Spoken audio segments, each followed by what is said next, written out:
Discours du pape Léon XIV pour la béatification de Floribert Boina-Chouy.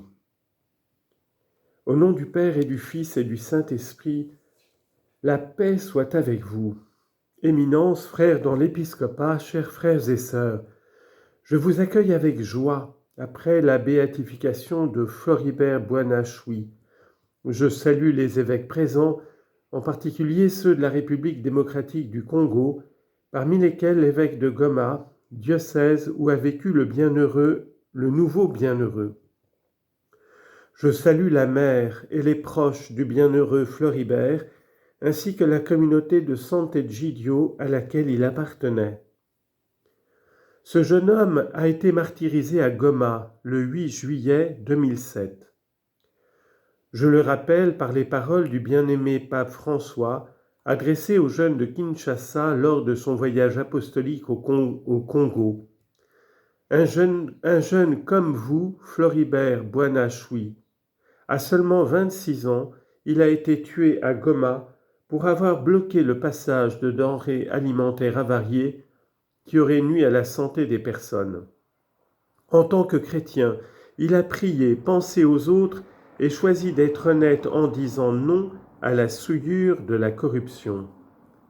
C'est cela, garder les mains propres, alors que les mains qui trafiquent l'argent se salissent de sang. Être honnête, c'est briller de jour, c'est répandre la lumière de Dieu, c'est vivre la béatitude de la justice, vaincre le mal par le bien. Pape François, 2 février 2023. D'où un jeune homme pouvait-il tirer la force de résister à la corruption enracinée dans la mentalité courante et capable de toutes les violences? Le choix de garder les mains propres, il était alors fonctionnaire de la douane, mûri dans une conscience formée par la prière, l'écoute de la parole de Dieu, la communion avec les frères. Il vivait la spiritualité de la communauté de Sant'Egidio que le pape François a résumé en 3 P, prière, pauvre, paix. Les pauvres étaient au cœur de sa vie. Le bienheureux Floribert vivait une relation familière et engagée avec les enfants des rues, poussés à Goma par la guerre, méprisés et orphelins. Il les aimait de la charité du Christ. Il s'intéressait à eux et se souciait de leur formation humaine et chrétienne. La force de Floribert a grandi dans la fidélité à la prière et aux pauvres.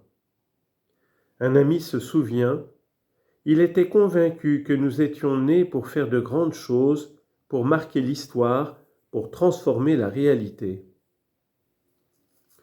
Il était un homme de paix.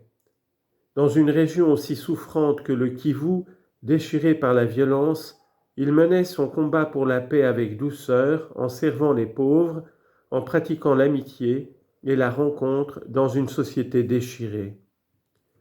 Une religieuse a rappelé qu'il disait « La communauté met tous les peuples à la même table ».